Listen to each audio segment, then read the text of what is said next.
Item ಯಾವುದೇ ಇರಲಿ try ಮಾಡಿ ಆಚಿ ಚಿಕನ್ ಮಸಾಲಾ. ಆನೆ ಪ್ರಮಾಣ ಪಾಲಿಟಿಕ್ಸ್ಗೆ ಬಿಜೆಪಿಯಲ್ಲಿಯೇ ಅಪಸ್ವರ ಎದ್ದಿದೆ. ಅಡ್ಡ ಮತದಾನದಿಂದ ಪಾರ್ಟಿ ಅಧ್ಯಕ್ಷರು ನೊಂದುಕೊಂಡಿದ್ದಾರೆ.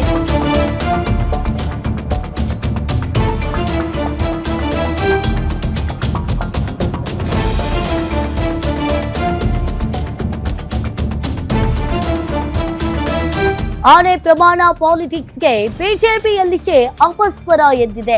ಅಡ್ಡ ಮತದಾನದಿಂದ ಪಾರ್ಟಿ ಅಧ್ಯಕ್ಷರು ನೊಂದಿಕೊಂಡಿದ್ದಾರೆ.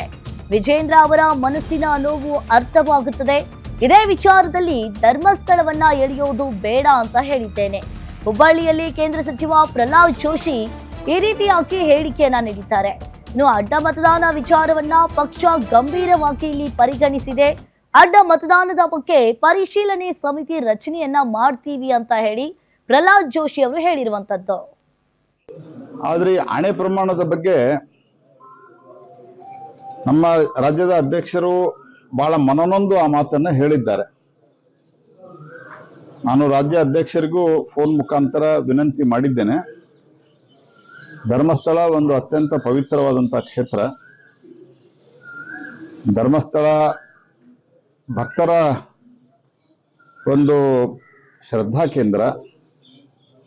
ಹಾಗಾಗಿ ನಾವು ಏನು ಫ್ಯಾಕ್ಟ್ ಫೈಂಡ್ ಔಟ್ ಮಾಡಲಿಕ್ಕೆ ಸಾಧ್ಯ ಅದ ಎಲ್ಲ ಫ್ಯಾಕ್ಟ್ ಫೈಂಡ್ ಔಟ್ ಅನ್ನು ಮಾಡಲಿಕ್ಕೆ ನೀವೇನು ಕಮಿಟಿ ಮಾಡಿರಿ ಮತ್ತು ಉಳಿದ ಪ್ರಮುಖ ನಾಯಕರು ಏನಿದ್ದಾರ ಅವ್ರ ಪ್ರಯತ್ನವನ್ನ ಮಾಡಲಿ. ಇದು ಅಲ್ಲಿ ಕರೆದು ಆಣೆ ಪ್ರಮಾಣವನ್ನ ನಿಮ್ಮ ಮನಸ್ಸಿನ ನೋವು ನನಗೆ ಅರ್ಥ ಆಗತ್ತೆ.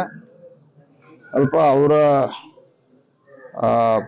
ಈ ಒಂದು ನೋವಿನಲ್ಲಿ ಇದೊಂದು ಹಠಾತ್ತಾಗಿ ಅವರು ಹೇಳಿದ್ದಾರೆ. ಅದಕ್ಕೆ ನಾನು ಅವರಿಗೆ ಸಲಹೆ ಕೊಟ್ಟಿದ್ದೀನಿ, ವಿನಂತಿನೂ ಮಾಡಿದ್ದೇನೆ. ಧರ್ಮಸ್ಥಳ ಅತ್ಯಂತ ಪವಿತ್ರ ಕ್ಷೇತ್ರವಾದ್ರಿಂದ ನಮ್ಮ ಈ ಇದರಲ್ಲಿ ಧರ್ಮಸ್ಥಳವನ್ನು ಎಳೆಯೋದು ಬೇಡ.